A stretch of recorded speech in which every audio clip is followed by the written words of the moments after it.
It depends. Which For browser? example, like, let's just say that you use Exchange for certain things, but in other things, for example, to manage your namespace, you may use Okta. But then they say, actually, no, we need you to use our version of Okta. It all becomes complicated. I think it's too complicated for a government to understand. So I think the general thing is, can we extend the definition of these basic rules that we've agreed to in other markets to include technology, and would we be better served? And I think for the most part, I do think it would be. It would better serve startups. It would better serve the folks that want to build. How would that work in practicality, though? You would. I think have what David said. They'd say, "Here's Teams. I think what Dave turned it on for $1 a person or something. Here's the introductory price."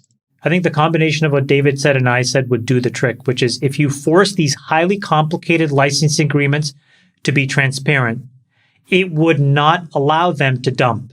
And then the second thing is that all of that transfer pricing that goes into that license cost needs to sum up to the cost itself. Now, why is that important? You can learn about how they prevent this in healthcare.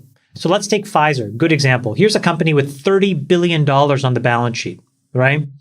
And Pfizer has a need still to subsidize all of the R&D of their drugs. And you would say, well, yeah, they have $30 billion, so they should just take the money off the balance sheet and do it. Why don't they do it? It's because the accounting laws and all of the complicated anti-competitive laws say, well, if you want to take this cash pile and use it over here, it goes from an asset liability item, 30 billion of cash, and all of a sudden I'm going to net it against your EPS. All right, Chamath, I think there's an actual cost for these companies to do this stuff, to bundle, to cross, to all of this stuff. And so what do? They go into the market.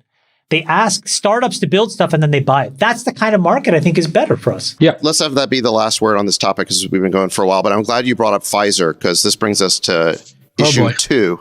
Oh, boy. Which is, and I think we can show this clip. Red meat for David. Yeah. So Albert Bourla, who's the CEO of Pfizer, went to Davos last week, and he probably